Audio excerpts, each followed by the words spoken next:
guys, welcome back to another Back in the Beef Seat. And you guys have really been liking this. This is really good. Think of this as like an extension beyond the Jigs and Bigs podcast, where we have some of our jig heads on as guests. We have some of our fan favorites for guests that have been on. And we just kind of like have a conversation and let you guys in on the whole thing. So this week we have a really good guest on. And this is no stranger to the show. We got Ohio's greatest catfish angler, the one and only John Hagen's in the house with us. John and I were talking. We'll call that session where before I fucked everything up, John. We'll call that the green room conversation. But we were catching up about 2025 with fishing, and we're getting caught up on like what you've been up to lately, because you've been a jig head for a long time. You've been a jig head almost as long as the Patreon's been around, and so you've been on the show before, but you've been out fishing a ton in 2025. What's this year look like for you? Well, we've had that discussion.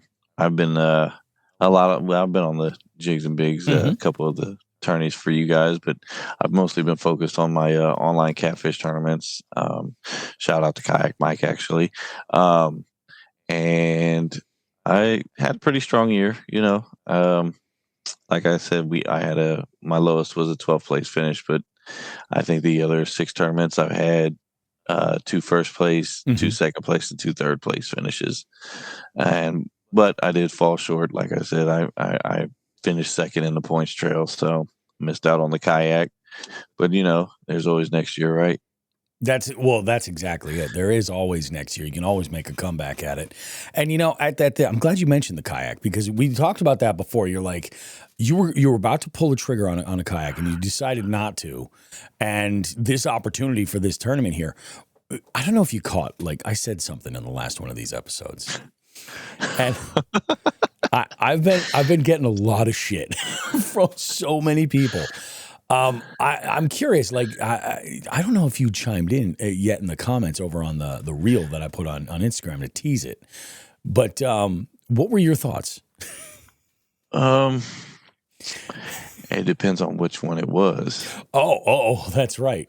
No, I'm talking about where I had Rachel Mullins, Adventure Titties, on. Okay. And she asked me a question. She goes, "What's the most like overrated thing right now?" Oh, yeah. And I called out kayak fishing. I wasn't offended, but I think a couple of people were having fun with me the way they kind of were reacting. Yeah, I was like, "Damn it, Bobby, this is where you started." I know, and it's like, if you watch the whole episode, that's what I'm trying to get people to do. That's why, like, anything that comes up like that, if I can strike a little interest and get people to watch the whole episode and figure it out, I give a really good example of why it's like whatever it is that you like to do, if it's your main personality trait, it's not a good thing. You know what I mean? Like, yeah. It's a steep and dark slope that you can go down quickly. So like, there's it's kind of nuts. And I like to have fun with the kayak community, because I know that like you said, that's sort of where I started. I mean, where I started was a bank angler, and I make that point in the video. I was like, dude, bank fishing is fucking kind of awesome, because it takes so little to just go and do it. You know what I mean? Yeah. Like you can be out there and fishing as fast as you can drive to the spot. And I'll tell you, it puts some wear and tear on your body. Oh yes, it does, dude. It's hard. My friends all make fun of me now, man. They tend to ask me every trip, "Did you fall down, motherfucker?" God damn, dude. Yes, I did. If there's a way, I'll find it. Wow. That's you remind me of a really good story too. But like, what is the worst like fall that you've taken? Oh, the one this year where I broke the rib. Oh, was this one? Yeah, that's impressive. Dude, and it was for a small fish. It was for a damn small fish. Wait, this wasn't a scavenger hunt, was it? No. Oh, okay. Actually, right. No, because this was in July. Yes, July. The end of July. Gotcha. I was just out trying to wrap up some stuff and just fucking fishing, man. And I was fishing off a lock wall, and it's a steep ledge, and like from the edge of the lock wall down to the rocks in the water below, it's about 12 foot. So you have to kind of meander around the wall. Well, I took a step on the first rock, and it went from under me. and I just crashed flat on my back. And I'll tell you what, dude, I had a homeless guy come out of the woods to check on me. He said, "Dude, I thought you died." For real, dude? That's insane. Yeah, I was laid on the back. I had a brand new phone in my pocket. That was the first thing I checked. I was like, the wife will fucking kill me. Oh, And absolutely. I'm holding it up. I'm holding the rod. I got a rod in my hand, and phone in the other. Okay, it's good. And I'm laying there like, oh god damn. And I still managed to hold the rod and then slowly meander down the rocks. I got it, and it was all for like a 3-pound fish. Oh my God. But I got that son of a bitch. Well, that's fucking amazing, man. I crept back up the rocks and just laid it across the wall there and just laid down on the ground like son of a bitch. I've had some good ones, but none where I've injured myself like to that level where I've broken it. I mean, I've never broken a bone or anything in my life, knock on wood, you know? Man. But I will say, like, I've had a couple of real bad ones where this is when I first started fishing, like after, my buddy Paul and I would go and send it. And I was fishing this like really swampy section of this pond where the mud is like, it's almost like quicksand, like people would warn you about. They'd say like, oh, it's, like where you're going all the way under. Dude, I went up like mid-thigh, right? I lost a shoe. I don't know like where it went. Like it was just all the way down. I couldn't reach down there and grab it. It was absolutely the worst. What The only like injury I've ever had though has been a not even like crazy, but there's a spot that I like to fish in the Connecticut River where it gets really skinny and the current's nuts. Wow. And there is a like I guess there's like a rock slope that goes off into the water. And I was with my buddy Paul, and we're getting down to this spot. And I'd caught fish over here at this one spot, and I'm like, dude, we got to take a day, one of these early mornings, and go send it, and check it out. He's like, all right, cool, we'll go. It'll be a good time. And we get out there, and I got a hot cup of coffee. I got my tackle bag over my chest, and I'm walking down, and the rocks were just a little bit wet. And I was wearing like decent boots, decent footwear with like traction. And I'm like, yeah, we'll be good. Be careful. It's a little slick. And right as I said that, feet come right out from under me, and I land on my back, and I hit the back of my head on the rock. I saw stars so bad. I was like, what? I thought I gave myself a concussion. I very well may have. I don't know. Are you able to still hear me? I can hear you. It is. It's. I'm gonna boost you up a little bit though. It's a little bit on the quiet side. Mike was acting funny here. Let's go ahead and. I'm not able to do that there. Let's go ahead and try this. Sorry if the dog is in the background. Don't worry about it, man. Talking. We have a golden retriever too, and she's obnoxious sometimes. Oh, that's just, I get it, man. That's totally how it is. All right, you're good to go. We're all set. No worries. Yeah, no, I accidentally hit a button, and while you were talking, I was trying to get everything reconnected, trying to play with a straight face. Yeah, this is good stuff. Well, I saw you looking around. I was like, I'm going to switch over to this shot real quick. I do need to get better at like directing the video of all this because this is all new to me. Like doing an audio podcast is so easy. It's not only that. I have this fucking mic and boom and everything, and it's been a pain in the ass to get to work right. So I got to get some new shit. I need to get a new, maybe a one of the audio connectors. Because I might start making music again. Yeah. Everybody's trying to like, hey, dude, you need to start making beats, and it's been like since 2010. So that's really okay. So this is interesting. Let's talk about that because I don't think you and I have ever talked music before. No, I was me and a buddy of mine were house producers for once a local very small label was Ace Entertainment, and they have since moved to Atlanta, and we did not go. But we used to just dabble in it for fun. But believe it or not, we had Busy Bone in the studio. Really met some cool people. I don't know how familiar you are with Shirley Murdoch. Met Shirley Murdoch and Shy, and did a couple shows where we brought people in. It's some cool stuff to do, and it started out just making beats and stuff. And that's freaking so awesome. There. I love that, dude. I love that shit. I really do. It's so funny. Like I've been a DJ for 30 years, and like Everybody, the question I get all the time, people is like, "Oh, who's your like DJ hero?" Thinking it's like Jam Master Jay or something, and that's Yeah, great. yeah. They don't get it, man. I'm like a radio DJ. Like Right, Wolfman right. Jack is like that's my hero. You know what I mean? You're right. So it's just a different kind of animal entirely. But like, I love making music. I Oh, love hell making yeah. music. It is, You get in a zone. yeah, 100% you do. You know? And I'll start with a synth sound, and Mm-hmm. it's like, okay, I can hear the drums now. This is kind of crazy that you even bring this up because I was listening. Was it just the other day? Somebody sent me a reel on.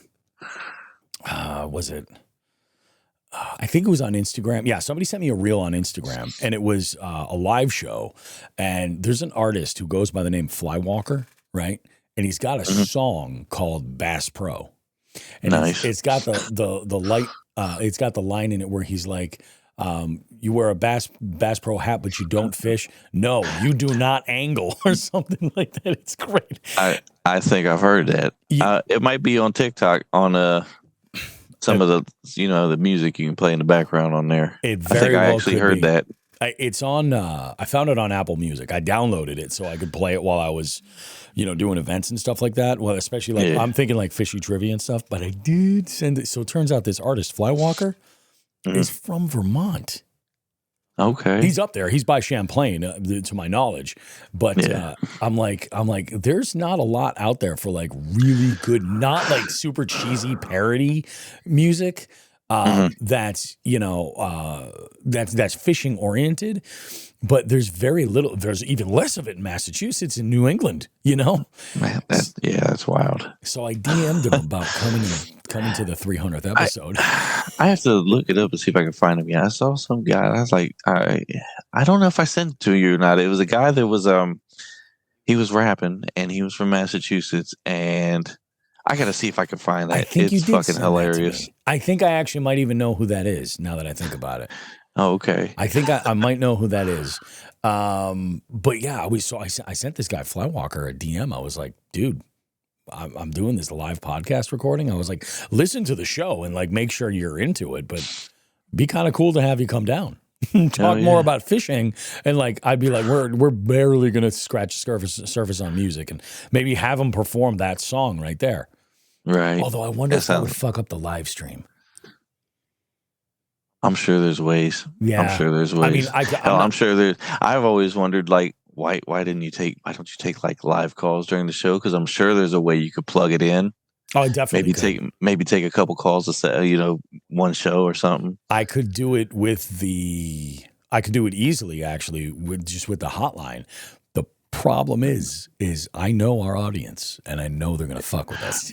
Well, I also know. You know what I mean? I I'm know not, they're I'm gonna not fuck saying you might get a call from my area, Sure. but you definitely you definitely get some calls from Ohio because Eli will call you. Eli would 100% call me. And you know what? The thing is Eli would take it seriously. Yeah, 100%. yeah, he He would does. he would be like, I- "Oh, hey, what's up, guys?" He'd jump on. He would take it seriously. I'm afraid of Zach and Josh. Zach especially, I can see it with Zach, 100% see with Zach. especially when they're on Dave? one and got a few brews in them. Mm-hmm. Dave, even Sean. Oh my God. Even Sean would call in and just be like, "What's up, fuckers?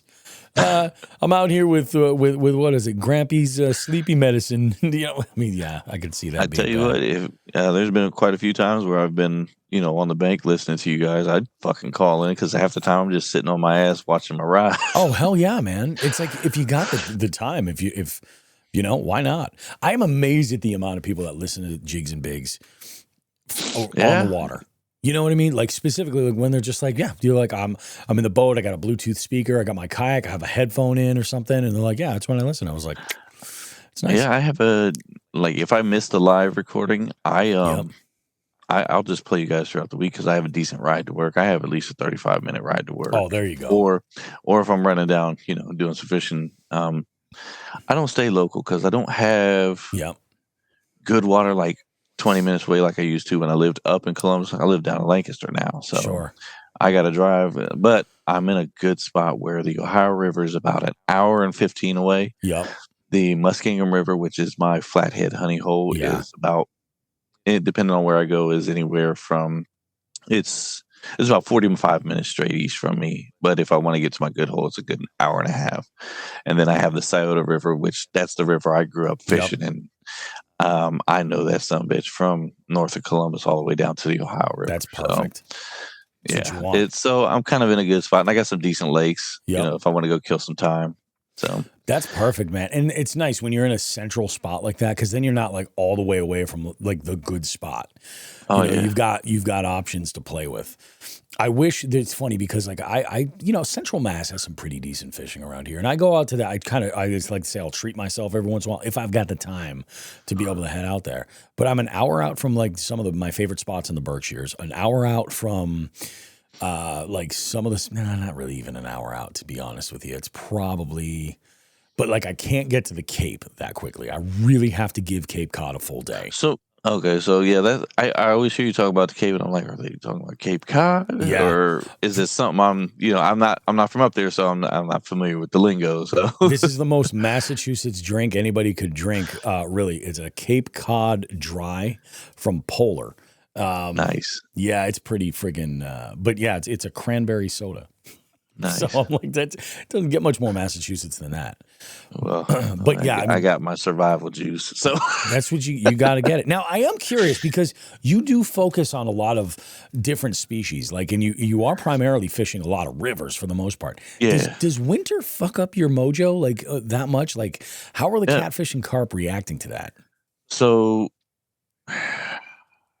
flatheads. I meant to Hmm. show you. I'm gonna send you a video if I can find it on Instagram. It's everywhere else, but it's a shallow river in Pennsylvania Hmm.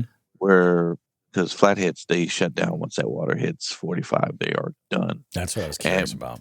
but they all pile into holes, and there's a video of a guy in a shallow river, and it's clear water, and he is able to see literally about 150 flatheads just piled up, just parked. Channel cats, you can catch them. Depends on the weather. If you get a good string of warm weather, you can pick them up. Uh-huh. Blue cats, they don't give a shit. I've sat on piles of snow and hooked into them. Yep. But my focus changes. I kind of empty out the bed of my truck. I kind of take a lot of my bigger rods out. I'll keep maybe one or two in there, Yep. and then I switch up the game a little bit.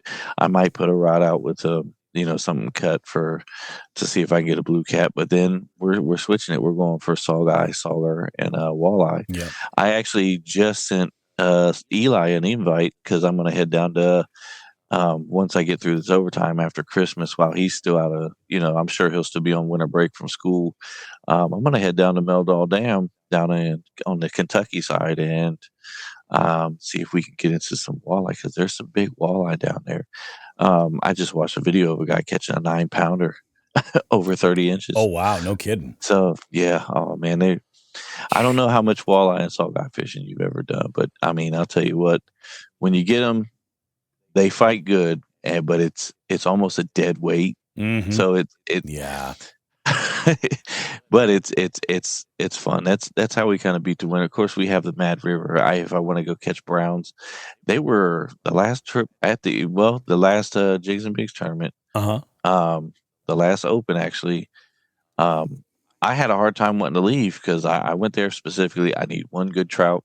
Yeah. I went there and them sons of bitches were chasing. There's a small low head dam that I fish, and the water is crystal clear. Uh-huh. It's a spring fed river. Yep. And some of it's no wider than a 1-lane road. And I mean I toss I can't remember the name. It's like Bob's it's an inline spinner that I toss. It's like Bob's Trout Magnet or some shit like that. Yep. But I fire that out there and I'd have 3 or 4 following at a time. And I mean they were thumping it. And it was literally a shitty day. The wind was like 40 miles an hour, and the temperature was dropping. But Jesus, they were on fire. That's freaking awesome, dude. That's not bad at all. No. I love I think I know the inline spinner you're talking about too. I can't. It's like some random off the wall. Yeah. I was in the mind me, I was in Dick's Sporting Goods. And I was like, what the fuck is this? It looks pretty sweet because I was Yeah, just in there looking for some rooster tails or something because I was just going sure. wading.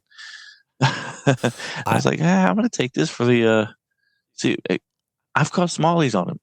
Oh, They for fight. sure. I've caught smallies. I've caught creek chubs. I've caught everything on that little spinner. I bought like 5 of them now. What's your go-to inline spinner size for stuff like that? Like, what are you generally choosing? This is like micro. I couldn't. What is it? Maybe I can't think of the. I don't want to say 1/16. Maybe 3/16. Oh yeah, 3/16. Because there's one I found like I used to lean toward an 1/8 ounce for the most Mm-hmm. part, like like an 1/8 ounce rooster tail.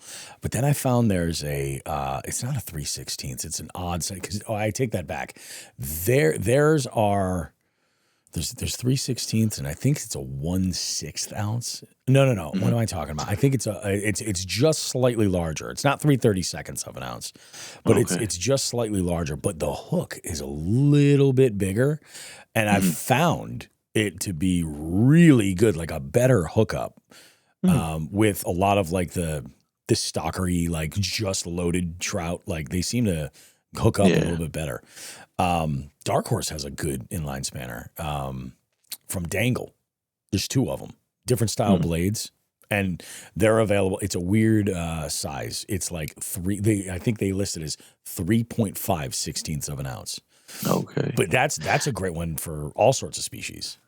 And you know what's crazy is I hear you guys talk different lures Hmm. and thing. I'm not really a big lure guy. You No, know, I yeah, couldn't.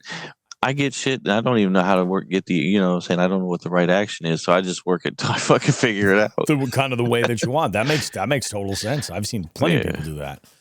Shit, yeah. I know people I who've been fishing for years that's just what they do. They're like, no, this is how I like to work it, and that's the beauty of it. You can totally do it that way. I threw a jerk bait on. Okay, so how does this work? You just jerk it? What do you do? Oh yeah, Um, yeah, no, I tend to fish a lot of jigs too. yep. I use mostly paddle tails. I like big joshies and stuff, but Oh yeah. I don't stray too much from the classic Mr. Twister. But as long as it's a color that matches what I'm fishing for, I use jigs a lot. Yeah, that makes sense. That definitely makes sense. There's as far as like plastics, like you mentioned that, like Mr. Twister. I have one of these on my desk because like the front end of it's just messed up. It's like a Ned bait from J Bros. They Yeah, call yeah, this the yeah, yeah. double trouble. Uh-huh. Dude, this thing's a problem. Like Nice. there's so many ways that I can rig this for so many different species, and it's just got such a nondescript profile that works. It works as a minnow, it works as a Hmm. small craw or a bug. It's fucking badass. That's kind of been my different one this year. Was the Mhm. little? It's a little. Looks like the little nymph, like the little dragonfly nymph, or Oh a yeah. little uh oh, what the hell are those?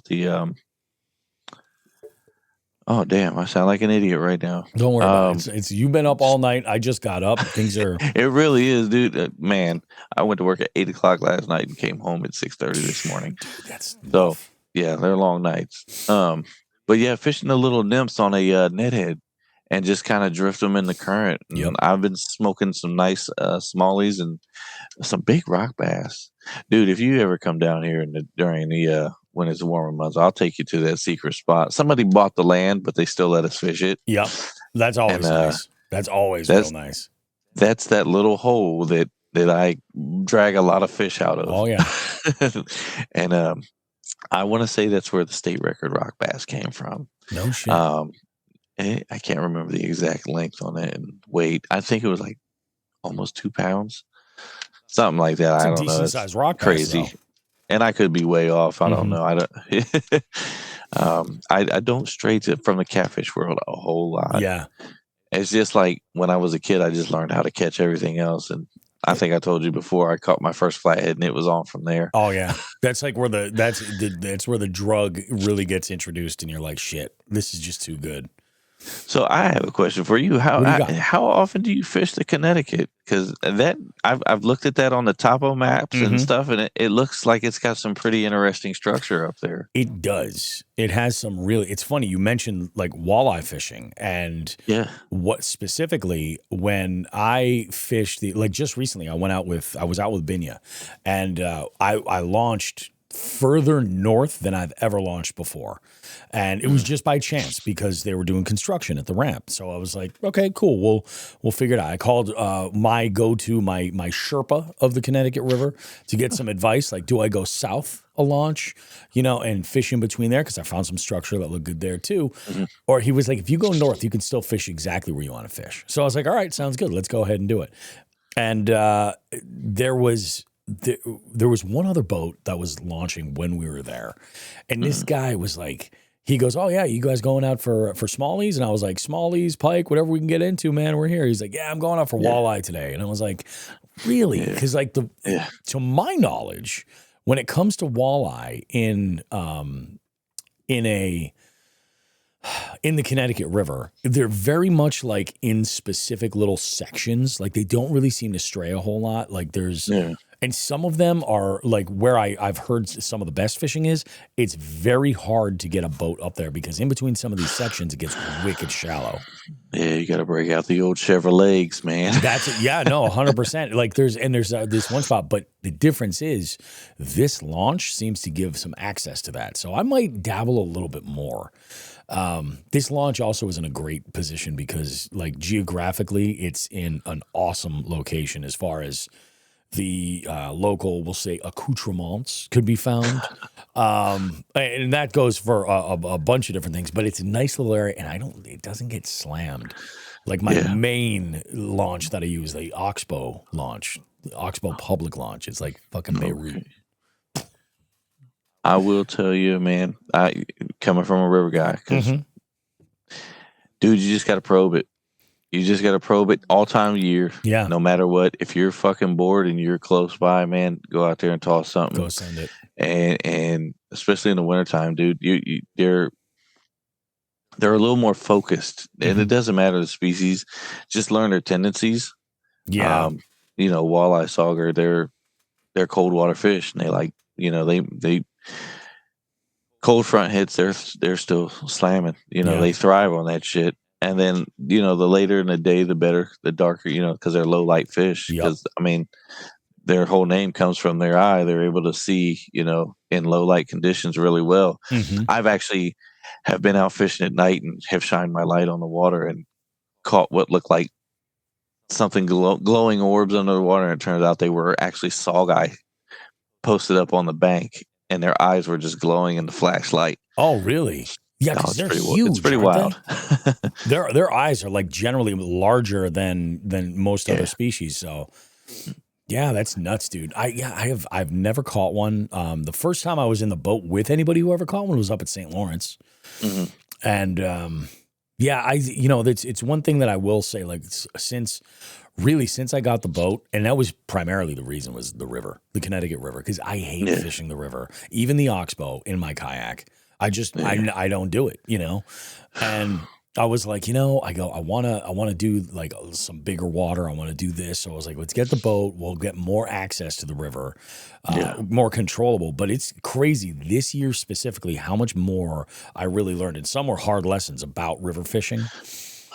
Like actually using that current to the best of your ability, and not fighting it the whole time because you waste so much time doing that. There's a time and a place, Oh yeah, and then you want to know your stretch, man. Because I went out with a buddy on the Muskingum River, and it was, I want to say it was late July, middle of August, and water was way down.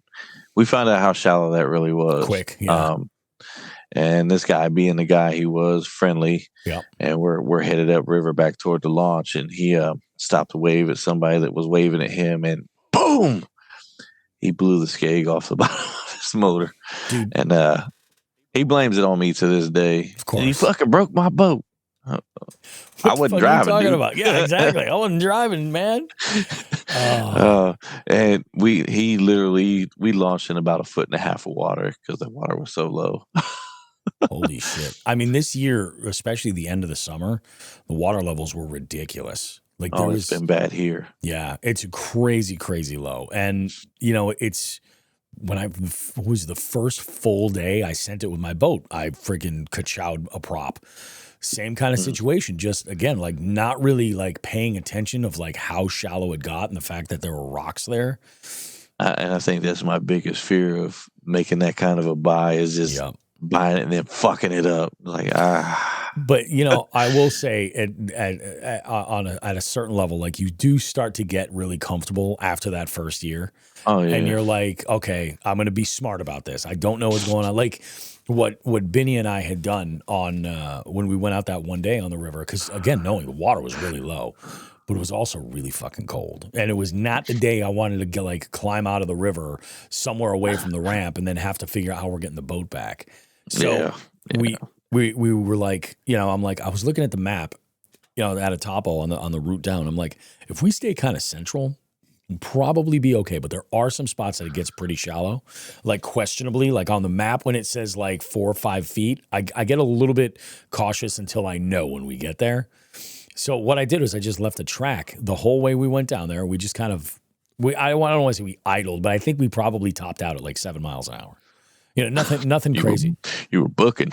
Yeah, we were flying. And we're like, you know, the whole idea was just to like get down there as quick as possible, but it was freezing. Like, and it was, it was like, so we're bundled up like crazy, sitting there, I'm holding onto the wheel. I got my mittens on and everything. And I'm like, all right, cool. We get down to that spot, but I was like, it dawned on me when I got there. I was like, we will be back in no time because now I have an idea. I've seen it firsthand. So we came back fully on plane all the way back up, no problems. It was, you know, it's just you get comfortable and you're like, there were some spots where I had marked stuff and I was like, oh yeah, there's a hump that comes up right here, and we're gonna want to be careful. You know, I don't know if it's rocks, if it's sand, you know, it's not so bad, but I got a nice nick in my my skeg. Not proud of it. Not proud of it. Kind of proud of it. I'm the though. same way with cars. Yeah. I mean, you get a ding in your car. It's like, I don't want this fucker no more. You know, the thing is, like, I'm weird, man. I love shit that's worn out. Like going back to like we were talking music. Like, if I'm gonna buy, like, if I was gonna go out right now and buy a replacement set of drums, like for whatever reason, I would buy vintage shit that looked like it had, because it's got a story to tell. You know, if I was going to buy like a bass, I'd buy something that's just got like, it's just seen some shit. Even with fishing gear is different. You know what I mean? Like if I'm collecting it, I would buy old shit. Like it's part of the reason why I like cork. I think my favorite tool that I used for music was I had a little M Audio MIDI controller. I think it was like 16 keys. Yep. I fucking love that thing. My buddy has it. I think it's buried in his closet. Because when I, 2011, I was like, I'm done. No money in this shit. Sucker. And I was like, here, you said you're going to get back into it. Here you go. I should get that back from him. Hell yeah, dude. that thing was my go-to. Just a little dude, though. It's nuts. It's the same way fishing gear for me. I have my babies. I have some old shit. Yep. I had to get one. I have an old, I don't know what the fuck you would call it. I can't remember. It might be a Fluger. Oh, okay. But it's how do I explain this? It's a fly reel. Okay. But it's like automatic. It reels like it, but it's like Stone Age. I'd have to send you a picture to explain this shit to you because it's a little short rod. It's got fly line on it. It came from my dad's garage after he passed away. Oh, okay. And it's not like your classic thing. It's literally like got a push button and it cranks the line in for you. But it's definitely like that. Some shit you would have saw at the World's Fair in 1963. And that's the thing. Like there was a time where all that shit, they were like, oh yeah, we'll automate this. We'll make it the automatic this. There's a market for that. And then it's like either the technology just wasn't there for it where it was worth it or there's just really no need. Like, yeah, when I get out there, I'll dig that out. I'll send you a picture of it. That's crazy, man. That shit's awesome. I love collecting the old stuff, and I think that's how I justify like old gear, like like fishing gear. Like I've got. Where was I? I was with Sean. I want to say we might have like gone to like a flea market. We sound like a couple of old fucking fuddy-duddies. But we're like, we were at like a flea market or something. There was a bunch of tackle and I bought like a bunch of these old jitterbugs and hula poppers. And I'm like, just because there's a vision eventually, like I've never had like an actual man cave in my house. There is the disco dungeon, but like, come on, fuck on. Hey, It's the appeal, brother. It's the appeal. It is. My thought is that eventually, it's someday, like I'll have a space and I want to display like a lot of this older stuff. So like when I break stuff, that broken prop, I still have. Nice. I won't fix it. Like to me, it's like almost like a badge of courage. You know what I mean? Like I've got rods that I've broken. I haven't yet broken a rod on a fish. But I have. if I do, most people seem to have that story. I'm like, I've never had that situation happen, and hopefully I don't throw the combo into the water. But if it does happen, but I would want to keep it so that there's a physical like item that I can point to and have that story and be like, oh yeah, there you go. I was younger when that happened, but you never thought about it. Like, man, maybe I get famous one day, and I'm like, this is the one that broke off by a 30-pound carp. Hell yeah! Oh, there's nothing shittier than watching the end of your rod go sliding down your line where the fish is. Like, oh, fuck me.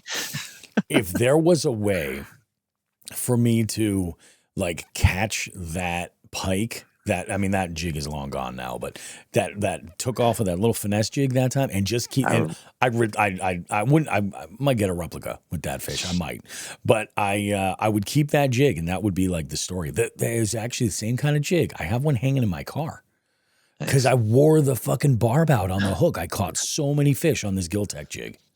Oh man, it's like where's it at? My desk is a fucking mess too, dude. I've got the lines galore. I've got shit still in the box, leader lines.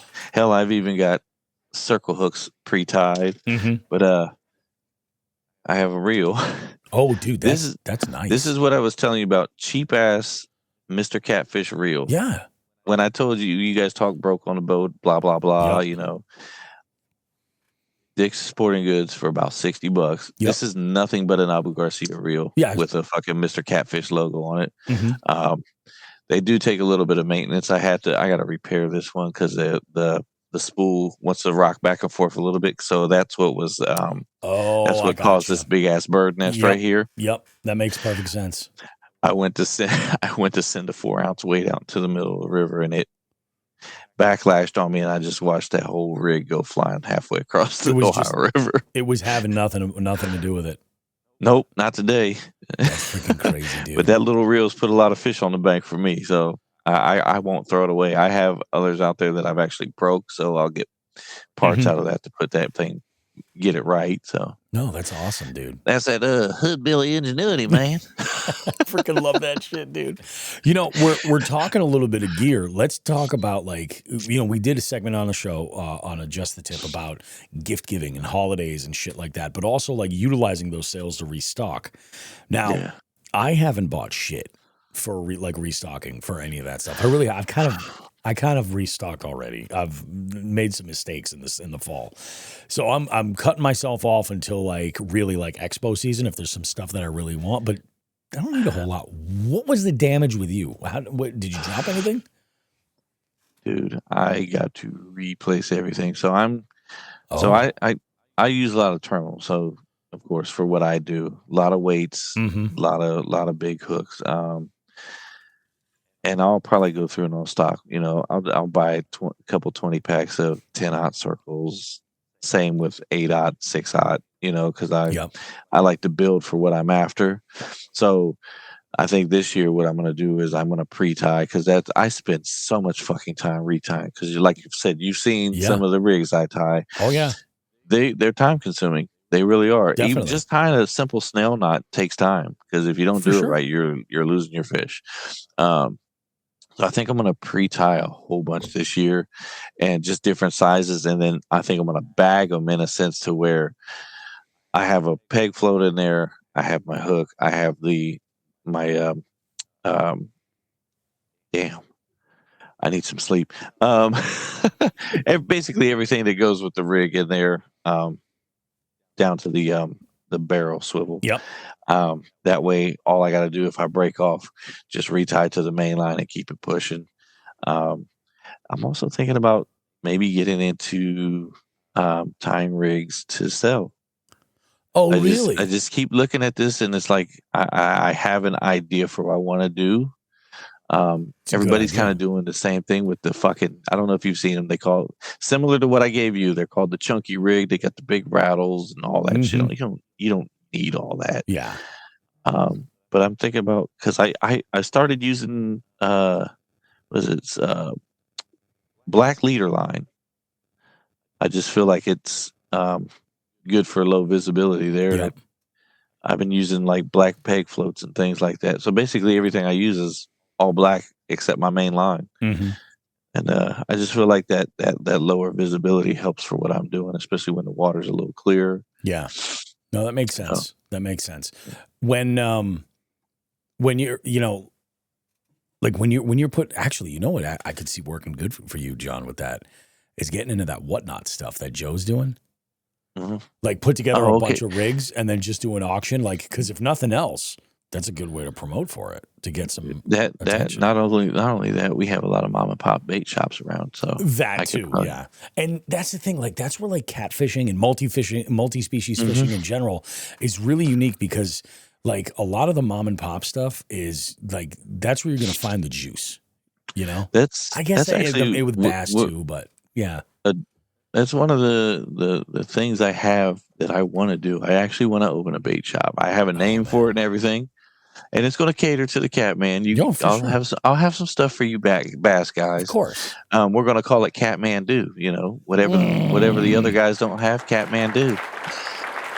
Dude, that is branding and marketing genius right there. But yeah, the wife wants to get involved too. Maybe we open a little, just like a little. We don't want to make a bunch of food, but maybe open a small, like a cafe next door, coffee, drinks, so on and so forth. Basically, a place for the old guys that like to shoot the shit, come in and talk fish. Yep. Exactly. But we have an idea, but it's a long way in the making. So we'll get there. That's freaking awesome, though, dude. And the fact that your wife wants to get involved is like a huge step in the right direction. Well, we're both tired of working for people. Dude, I've been saying that to everybody. I'm just like it's the best thing I ever did was quit my job. Oh, I envy you, man. I wish I could tell my job, hey, look, piss off. I got something rocking. We're going to go. Have I ever told you the story about how I made the decision? I was out. No, but I just hearing you talk, I'm like, this dude's done radio, TV, or something. Well, so that's what I did. I worked in television for fucking almost 20 years. Same that's a lot to throw away, man. Dude, it's well, the whole thing is this is like once like the family came along and we were like I was actually living like an adult life. It was one of these things where I had to I had to have like really the house once we got the house, I needed a side hustle. Like we couldn't possibly get by and do this otherwise. And we still kind of like discuss like, should we have even bought a house? Like, should we have just rented? Like, this is not for us. And you know what? Once you get in, everything starts fucking falling apart. That's exactly. I've been calling this place a fucking Lego house for the last 2 years. Right. I mean, don't get me wrong. It's a great thing to have the equity and like, I 100% agree. But I was like, man, I don't know. I just don't know. Sometimes I just don't know. And we have such like a small piece of land, so like we can't really do much with it or anything. Well, that's my next step is I keep my eye to it and I'm saving a little more money back up. But I want to buy a recreational property. And depending on the county you're looking in Ohio, there's, cost of living is different and the taxes are cheaper. So most of that's river bottom land. And I've missed out on a couple of good ones. I missed out on a nice one that went for $12,000 on the Muskingum River, and it was like 2.5 acres. But you couldn't, because of being down there, you couldn't do like a foundation, sewer, and all that stuff. Oh yeah, that makes sense. Specifically, recreational land, a place to go. Fucking, you could build a gazebo and maybe have them bring in like a porta potty that can be cleaned or whatever the fuck. Yeah, exactly. But just a place to go and fucking just be out there and just that's what they all do down there anyway. Yeah, disconnect from society, and that's fucking awesome. I mean, I haven't done it in a long time, but I'm a tent camper. Oh yeah. So I have an 11-man tent and I have an 18-man in my shed. Yep. that are still in the boxes. So if that tells you how long it's been since It's I've been a been minute out. then. Yeah. And those are nice because it's like space you could set up and you could spend a handful of weeks there. Oh yeah. Oh yeah. There was a guy, when Delirious and I went up to Moosehead Lake in Maine. We found this spot. I found it actually. I was watching a YouTube video, this overlanding video, and somebody Mhm. was like, anything in New England because it's hard to run into that shit up here. Everything's private for the most part. Yeah. So The same here. yeah, it's tough. Like you really got to go west a good amount, and Southwest is awesome for open public land, but things Yeah. are different up here. So when you have like real like wilderness, that's public that you're able to utilize, you got to take full advantage of it. But there's a lot of these spots will say there's a 2-week maximum that you can be Yeah. set up, which is, I mean, that's fine. Like sometimes that's all you need. We met a dude that was down there, and what he does is he's 2 weeks at home, 2 weeks at camp, 2 weeks at home, 2 weeks at camp. And he lives in town. Well, I say in town, like he's miles out, but he's in the town nearest by. Yeah. And he maintains a lot of the trails. Huh. So what he comes down there with like a big fifth wheel, right? Sets up camp, drives home, grabs his boat.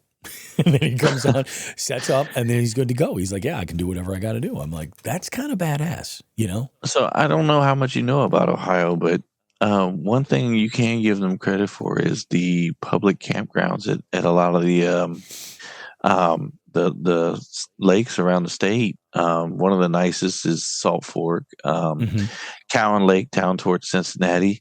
And I mean, they're really well maintained, and they provide both like tent camping and cabins. Oh, really? But That's that great.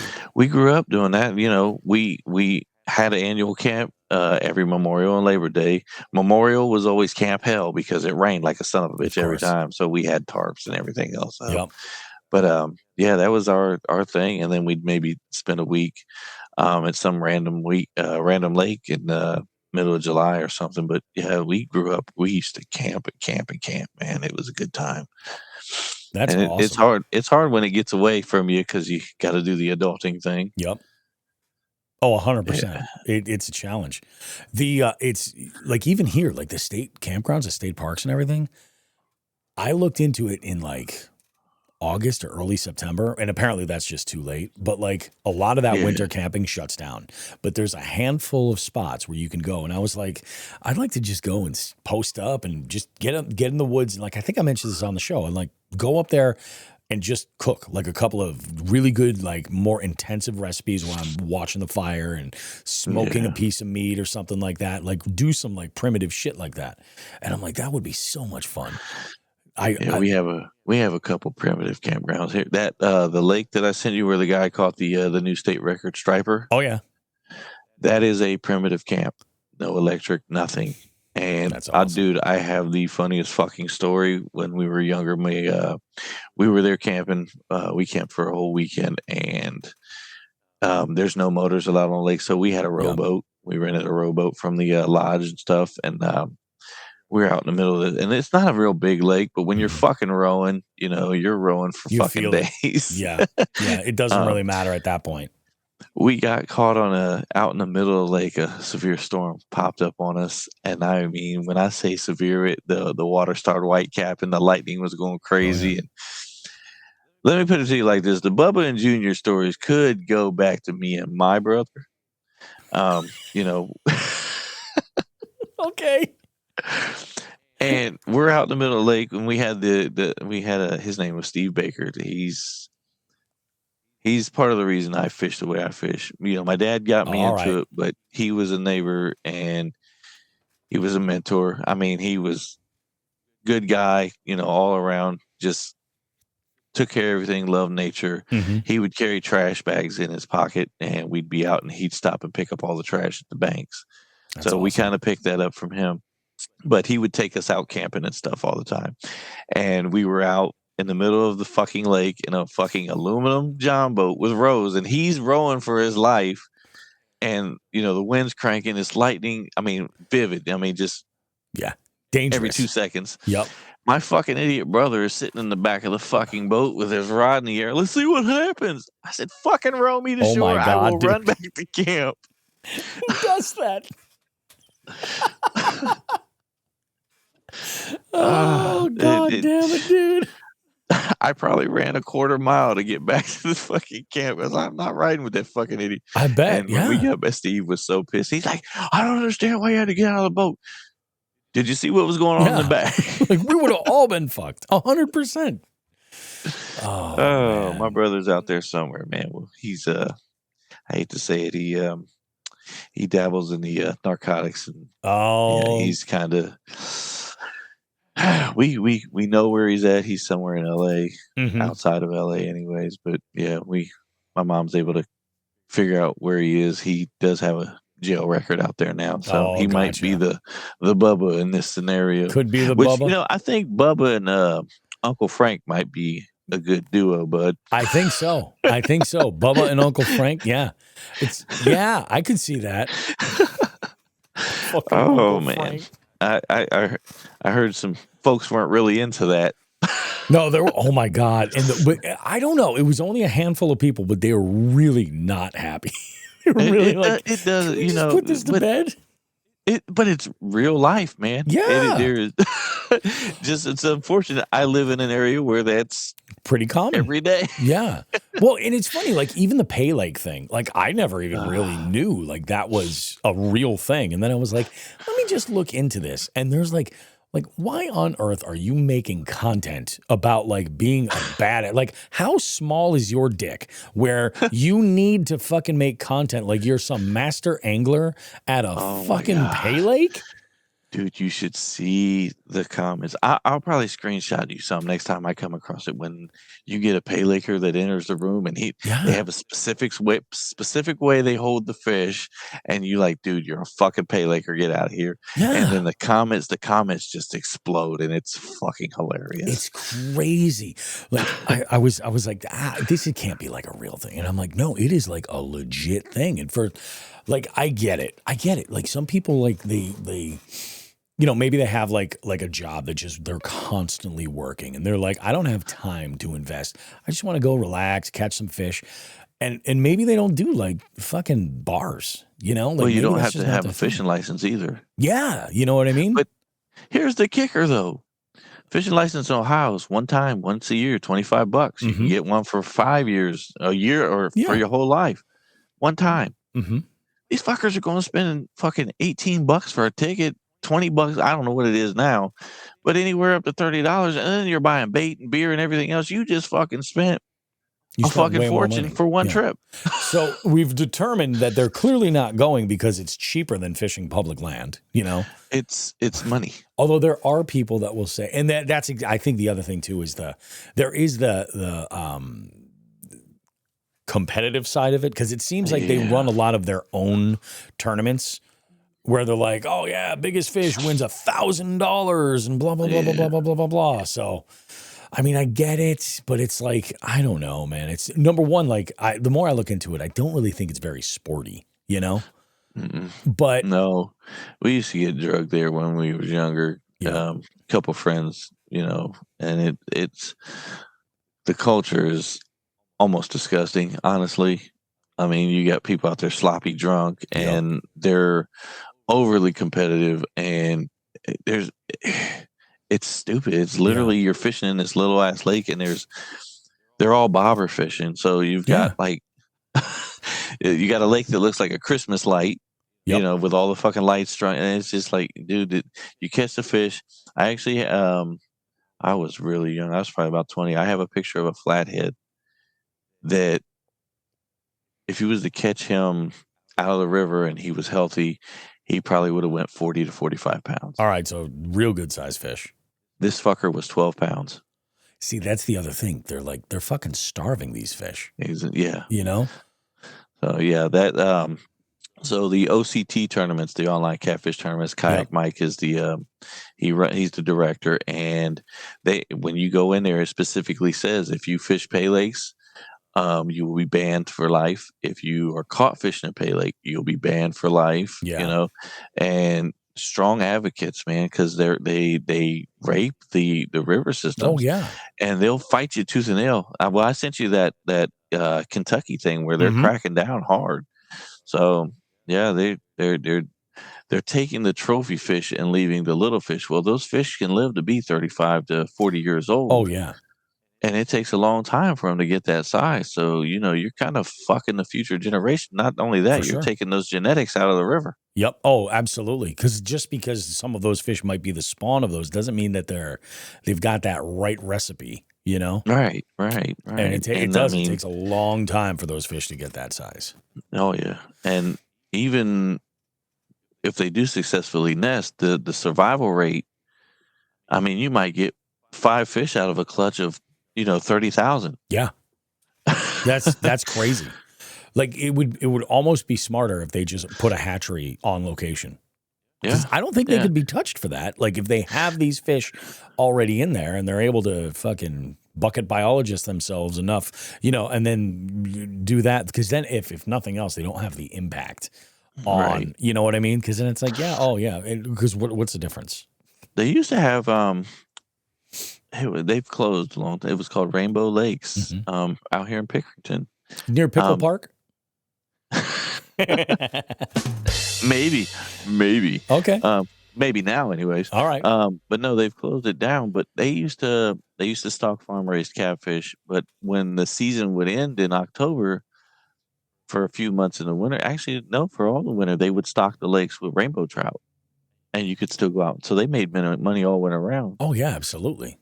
And they would, because the fish hatcheries had plenty of trout and stuff. Yep.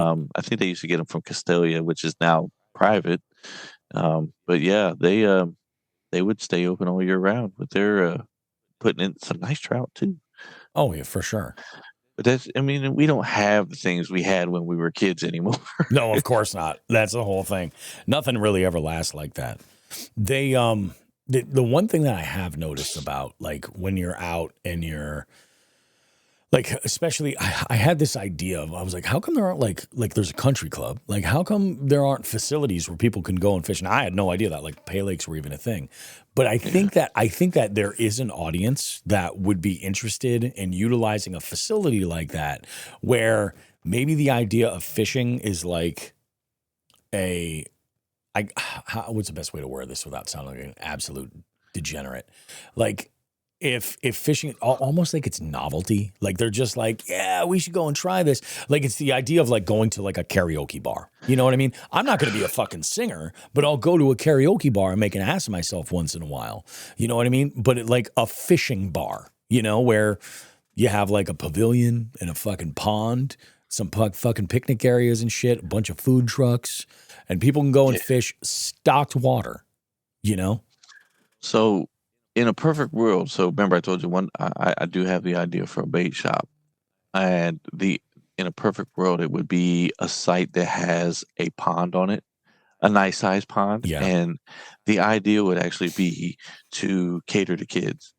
Um, Yes. Yep. Basically, they could come in, pay like a dollar or two, Yep. and go in there and just fish. Adults encouraged to bring your kids, and just a good way for kids to learn fishing and, Introduce and kind of fishing get to hooked them. in it. Yeah. And because I will always be a strong advocate for that, man. Take a kid fishing. Um, we used to have the West Side Fishing Club in Columbus, and when I was a kid, and Hmm. they always sponsored a big tournament out at Buckeye Lake every year, and it was whatever you catch, but all the kids that come out, they'd set up tents and stuff, and they'd have a check-in. And I think we started at like 5 in the morning, Yep. and I took a couple boys out there and got them in there, and it was like 5 in the morning, and we fished till like 3, and then they had a weigh-in for the kids, and they brought a lot of them were bluegills and stuff from Sure. bullheads, but they would give all the kids trophies and have pizza and stuff. And the guy that used to run it, he passed away, and nobody picked up the ball after that. Yep. So it's kind of, and nowadays it's hard to get people to get involved in that kind of stuff too, Oh, because everybody's definitely. busy. And I mean, that's the other thing too. It's like it's so time is so precious right now. So like a lot of Yeah, folks, like when you're out and you're working, you're not working just one job. You're doing multiple things just in order to get by. So the idea, a lot of folks have to put stuff like fishing and really any kind of recreation that they enjoy on like a back burner, and where it's kind of got to be like novelty like that. And I think what really suffers is, like you said, the kids, and that next generation of whatever that activity might be. You know what I mean? It might be scrapbookers or some shit like that. But like in our case, it's fishing, and it's ecological. Like it's got an impact on the environment. Yeah. So yeah, I don't know, man. It would be cool to see some shit, like that, just to get some folks into it. Although, again, like you're dealing with land and having to like find that unicorn thing. So I understand the difficulty of that, obviously. Everything is about money, man. Yeah, it's like, they want you to pay to do it. Yeah, oh, definitely, for sure. And I mean, if you're doing something like that, if somebody's on the payroll and that's their job or their duty, like, then you can expect that they're going to put the efforts in and all that stuff. But it is a challenge, man. Anytime if you can have the best thing going volunteering, but it can be gone like that because people get busy and they get stressors from outside stuff. And they're like, hey, if something's got to go, I'm not available for this anymore. And then you have those that will prey upon that too and find a way to gouge money out of you to do what you're doing. Yep. So, yeah. And it ruins a lot of shit. There's so much goodwill that could be done that gets ruined by greed. So. For sure. Yeah. It is freaking bananas, dude. But yeah. So fucking pay Lakers. Man. I was just amazed. I was like, so this is really a thing. Like there's a type. And I'm like, I don't get it. I just don't. Oh, and they get offended if you talk bad about it. I'm not sure that there are any pay lakes in Massachusetts. Like, I don't know if they're legal. It's a Midwest thing, man. It's a Midwest and maybe Central Southern type thing. Yep. But yeah, definitely Ohio, Kentucky, Indiana. I mean, Ohio's terrible for it, but Ohio they don't sell commercial licensing. They banned it. But Kentucky still does. Oh, right. I think Indiana's cracked down on some things. I'm not sure. I would have to look that up. But yeah, it's a strange culture. It really is, to say the least. Yeah, I think that's probably the best way that you can word it too. It's freaking bananas, man. Oh, it's pretty good, dude. You have anything that you want to cover that you want to wrap with before we wrap this up? Anything we want to touch on? We've talked about me possibly getting into YouTube. So the brand is it's on TikTok. We're starting on TikTok. We're going to start small. How's it going? But Sandbar Bullies, I'm slowly gaining a little traction, but not a lot because I started late, and then I'm still kind of shy about hearing myself talk and all that other shit. Oh, for sure. So. But if you keep at it, trust me, man, you won't even think about it. That's the main thing. I'm starting to find a little groove or a little niche, if you would. But yeah, I'm going to continue to do that. And then I think I'm going to start with some shorts on YouTube to kind of try and definitely, man. get that moving a little bit. But yeah, Sandbar Bullies on TikTok. That's awesome. That's Bullies with a Z. I love it, dude. I love it. It's good stuff. It is real good stuff. It's I think we got that recently, a live well phone call. There was like a follow-up from one of the Just the Tips that we had done regarding content. And like, there's so many positives to recording and documenting with audio and video, any of your fishing and all that, regardless if you're like trying to display it or create a community or whatever. That's a big one. I have 4 of those sitting here and have yet to plug one into my phone. I think those little mics are fantastic. The little wireless ones. I've tested them. Oh yeah, they're freaking awesome. I plugged one in and set it up to record, and I took off out the house and was talking to it, and my daughter was looking at me like I was some fucking moron. Like, who are you talking to? But you're like, I'm doing market research. Right. I'm doing market research. This is very, very intense and specific, tactics I'm applying here. So. Yeah, man, that's freaking nuts, dude. Yeah, I enjoy doing this, Bobby. Anytime you need somebody to co-host anything, man, I'm fucking down as long as I'm not at work. So no, I love it, dude. And we're gonna do some catfishing. I was actually toying around with the idea. I was like, maybe because the following week from the 300th party is the Columbus show, and I'm like, well, I'm gonna be out there. Oh, and that was the other thing. So my wife sends me this link the other day, right? She texted to me, and it's for some 4-day long festival in May in Columbus. and it's like every bizarre, there's like butt rock bands and like just straight up like black metal bands on this thing. I'm trying to think of what it is, but I know what you're talking about. And so, we have a few of those. oh yeah, We have a few of those. And then the other big one is it's usually is it in September? What the fuck is that called? Ah, it's got a crazy name. If I figure out what it was, they literally, it's like 3 days. Everybody from fucking Jelly Roll to Nine Inch Nails has fucking been at this fucking party. Oh, And okay. it's literally, it's out by Buckeye Lake. And what the hell is that called? Oh, it's gonna drive me crazy. This one's called Sonic Temple.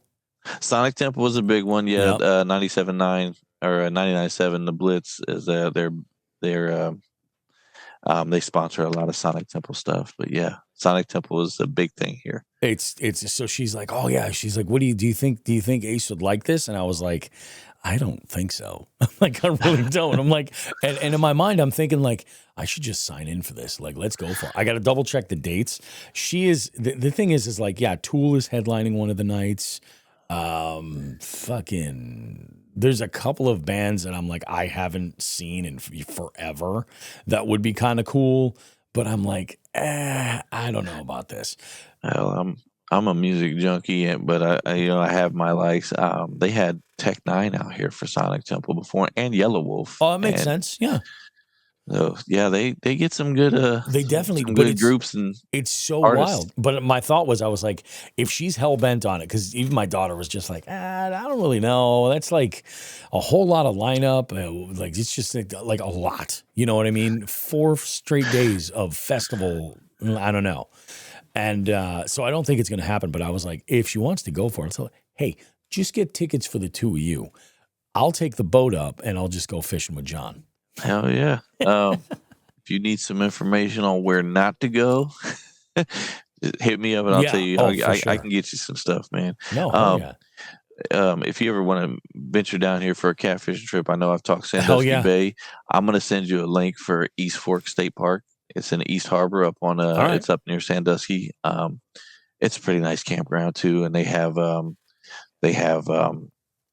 setups for campers and everything too. So we should put a date on a calendar and do that, like a weekend. And I'll take the boat out. We'll because there's some fishing, like catfishing stuff that I want to do that I just haven't. Like a lot of it is because it is most of the catfishing that I would lean to, or where I've had the best results, have been at night, obviously. Yeah. And those suck for me. Sandusky is a little bit of a different creature. You can catch them all hours. So, and I've also put the invite for Eli to join me this year too. During probably once school's out for him. So. Oh yeah. That is one thing that's nice for him. Once he's got summer break, so he can fool around a little bit. But yeah, maybe we'll do that. Maybe the 3 of us. We'll go and I'll just answer Eli's live well questions right there. Hell yeah. I'm sure he'll have plenty. But no, it's not just about catfishing up there either. Yeah. The East Harbor itself has a huge population of bowfin and pike. Love it. So and you've got perch fishing, and people don't know it, but Lake Erie has a good population of crappie, largemouth. So I mean, this lake has everything in it. So yeah, it really is. Lakes that size, they're bound to have such a diverse, It's all about time. You just got to put in the time. Yep. Man. Oh, definitely, man. I love it, dude. This is really, really good. We'll definitely do this again. And hell yeah, man. This is gonna be a fun one. I will see you in Columbus. Are you coming by the show? Yep. I don't know if I'm going to take the whole weekend off, but I'll at least be there on Friday. Perfect. I'll see you then on that Friday then. That'll be badass. Man. I love it, dude. Well, hey, you have a good one. This is going to drop next week, and we should be good to go. If there's a picture you want me to use for the thumbnail, send it to me and I'll use that one. I'm going to send you the big blue cat that I submitted for the certified studs. Perfect. I got the bucket hat on that one. I love that. Yes. Oh, before you go, hold on. All right. So this is where I keep the bucket hat when I'm not wearing it. It goes with the Rorschach mask. Oh, that's fucking awesome. Badass, dude. And that mask actually moves when you breathe. So Oh yeah, no, it's as it should. That is awesome, man. I love that. Awesome, dude. Well, hey, you have a good one, man. We'll see you. Okay. all right, man. We'll talk to you. Take care, bud. Bye bye. Yep.